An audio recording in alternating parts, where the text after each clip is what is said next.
ಕರ್ನಾಟಕ ರಾಜ್ಯಾದ್ಯಂತ ಜುಲೈ 21ರಂದು ಕರಾವಳಿ ಜಿಲ್ಲೆಗಳಲ್ಲಿ ಮಾನ್ಸೂನ್ ಚುರುಕಾಗಿದೆ. ಅಂದರೆ ಉತ್ತರ ಕನ್ನಡ, ಉಡುಪಿ ಹಾಗೂ ದಕ್ಷಿಣ ಕನ್ನಡ ಜಿಲ್ಲೆಗಳ ಕೆಲವು ಕಡೆ ಭಾರೀ ಮಳೆಯಾಗುವ ಸಾಧ್ಯತೆ ಇರುವುದರಿಂದ ಜುಲೈ 21ರಂದು ಯೆಲ್ಲೋ ಅಲರ್ಟನ್ನು ಕೊಡಲಾಗಿದೆ.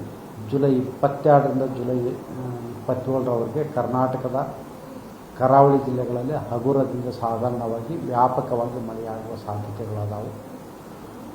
ಕರ್ನಾಟಕದ ಉತ್ತರ ಒಳನಾಡಿನ ಜಿಲ್ಲೆಗಳಲ್ಲಿ ಜುಲೈ 21ರಿಂದ ಜುಲೈ 27ರವರೆಗೆ ಕೆಲವು ಕಡೆ ಹಗುರದಿಂದ ಸಾಧಾರಣವಾಗಿ ಶೇಕಡ 25ಕ್ಕಿಂತ ಕಡಿಮೆ ಪ್ರದೇಶದಲ್ಲಿ ಮಾತ್ರ ಮಳೆಯಾಗುವ ಸಾಧ್ಯತೆಗಳಾದವು. ಕರ್ನಾಟಕದ ದಕ್ಷಿಣ ಒಳನಾಡಿನ ಜಿಲ್ಲೆಗಳಲ್ಲಿ ಹಗುರದಿಂದ ಸಾಧಾರಣವಾಗಿ ಹಲವು ಕಡೆ ಅಂದರೆ ಶೇಕಡ 50ಕ್ಕಿಂತ ಕಡಿಮೆ ಪ್ರದೇಶದಲ್ಲಿ ಹಗುರದಿಂದ ಸಾಧಾರಣವಾಗಿ ಮಾತ್ರ ಮಳೆಯಾಗುವ ಸಾಧ್ಯತೆಗಳಾದವು. ಕರ್ನಾಟಕದ ಉತ್ತರ ಒಳನಾಡು ಹಾಗೂ ದಕ್ಷಿಣ ಒಳನಾಡಿನ ಜಿಲ್ಲೆಗಳಲ್ಲಿ ಯಾವುದೇ ಭಾರೀ ಮಳೆಯಾಗುವ ಎಚ್ಚರಿಕೆಯನ್ನು ಕೊಟ್ಟಿರುವುದಿಲ್ಲ. ಆದರೆ ಕರ್ನಾಟಕದ ಕರಾವಳಿ ಜಿಲ್ಲೆಗಳಲ್ಲಿ ಮಾತ್ರ ಜುಲೈ 21ರಂದು ಮಾತ್ರ ಭಾರೀ ಮಳೆಯಾಗುವ ಸೂಚನೆ ಇರುವುದರಿಂದ ಉತ್ತರ ಕನ್ನಡ, ಉಡುಪಿ ಹಾಗೂ ದಕ್ಷಿಣ ಕನ್ನಡ ಜಿಲ್ಲೆಗಳಲ್ಲಿ ಅಲರ್ಟನ್ನು ಕೊಟ್ಟಿದ್ದೀವಿ.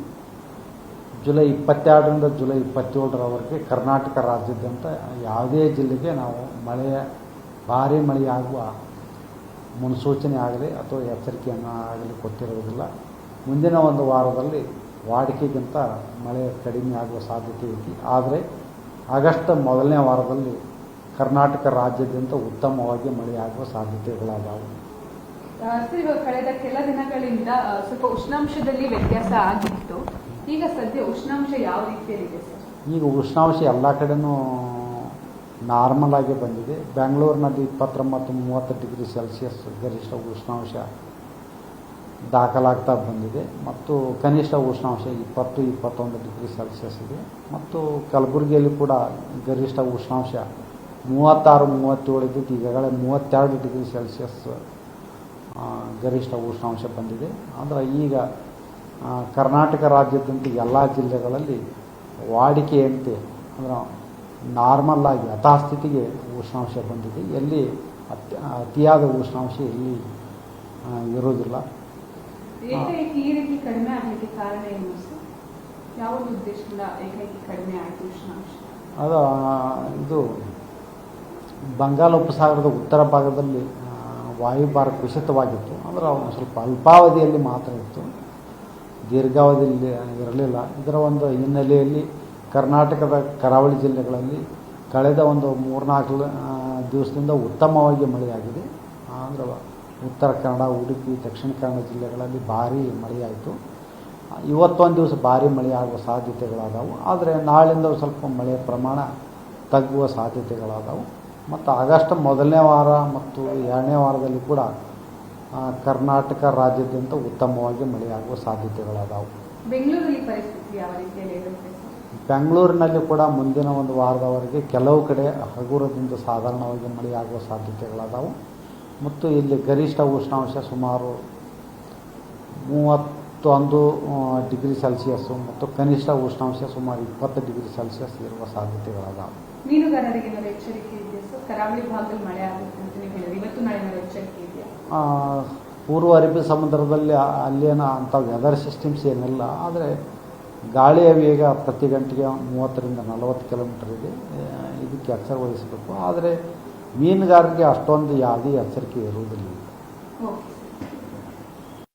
ಸರ್, ಜೂನ್ನಲ್ಲಿ ಶೇಕಡ 40ರಷ್ಟು ಮಳೆ ಕೊರತೆ ಆಗಿತ್ತು. ಜುಲೈ ಆರಂಭದಲ್ಲಿ ಸ್ವಲ್ಪ ಮಳೆ ಆಯಿತು, ಆಮೇಲೆ ಮತ್ತೆ ಕೊರತೆ ಶುರು ಆಯಿತು.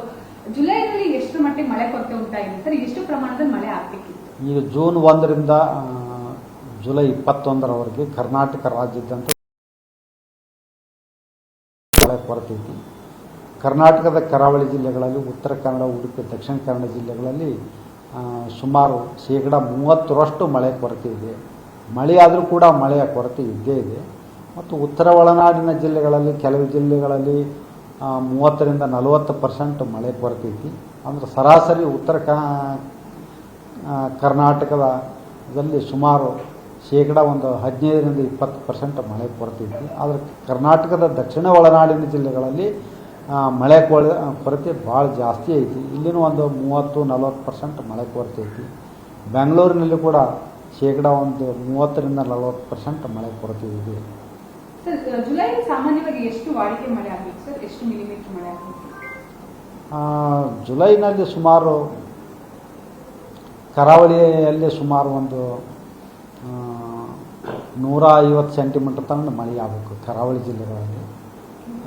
ಉತ್ತರ ಒಳನಾಡಿನ ಜಿಲ್ಲೆಗಳಲ್ಲಿ ಸುಮಾರು ಒಂದು 25 ಸೆಂಟಿಮೀಟ್ರ್ ಮಳೆ ಆಗಬೇಕು. ಇಲ್ಲಿನೂ ಕೂಡ ಒಂದು 25-30 ಸೆಂಟಿಮೀಟ್ರ್ ಮಳೆ ಆಗಬೇಕು ಜೂನ್ 1ರಿಂದ ಇಲ್ಲಿವರೆಗೆ. ಆದರೆ ಅಷ್ಟೊಂದು ಮಳೆ ಆಗಿಲ್ಲ. ಮಳೆ ಪ್ರಮಾಣ ಇನ್ನೂ ಕಡಿಮೆ ಐತಿ. ಕೆಲವು ಜಿಲ್ಲೆಗಳಲ್ಲಿ ಮಳೆ ಆಗಿದೆ, ಇನ್ನು ಕೆಲವು ಜಿಲ್ಲೆಗಳಲ್ಲಿ ಮಳೆ ಆಗೇ ಇಲ್ಲ. ಆದರೆ ಕರಾವಳಿ ಜಿಲ್ಲೆಗಳಲ್ಲಿ ಕಳೆದ ಒಂದು ವಾರದಿಂದ ಮಳೆಯಾಯಿತು. ಆದರೆ ವಾಡಿಕೆಯಂತೆ ಮಳೆಯಾಗಿಲ್ಲ. ಎಷ್ಟು ಮಳೆ ಆಗಬೇಕಾಗಿತ್ತು ಅಷ್ಟಾಗಿಲ್ಲ. ಆದರೆ ಇದ್ದಿದ್ರಾಗ ಪರವಾಗಿಲ್ಲ ಅಷ್ಟೇ. ಆಗಸ್ಟ್ ಮೊದಲ ವಾರದಿಂದ ಮಳೆ ಹೆಚ್ಚಾಗುವಂತಹ ಸಾಧ್ಯತೆಗಳದಾವೆ. ಆಗಸ್ಟ್ ಮೊದಲನೇ ವಾರದಲ್ಲಿ ಮಳೆ ಆಗೋ ಸಾಧ್ಯತೆಗಳದಾವೆ. ಈ ಜುಲೈ ಕೊನೆಯ ವಾರದಲ್ಲಿ ಅಷ್ಟೊಂದು ಮಳೆ ಇರುವುದಿಲ್ಲ, ವಾಡಿಕೆಗಿಂತ ಕಡಿಮೆ ಇರ್ತದೆ. ಜುಲೈಯಲ್ಲೇ ಎಷ್ಟು ಮಳೆ ಕೊರತೆ ಆಗಿದೆ ಸರ್? ಯಾಕಂದ್ರೆ ನೀವು ಜೂನ್ ಇಂದ ಹೇಳಿದ್ರಿ, ಜೂನಿಂದ ಇಲ್ಲಿವರೆಗೂ ಜುಲೈಯಲ್ಲೇ ಎಷ್ಟು ಪರ್ಟಿಕ್ಯುಲರ್ ಮಳೆ ಕೊರತೆ ಆಗಿದೆ? ಜುಲೈನಲ್ಲಿ ಕೂಡ ಸುಮಾರು ಒಂದು 25-30% ಮಳೆ ಕೊರತೆ ಇದೆ.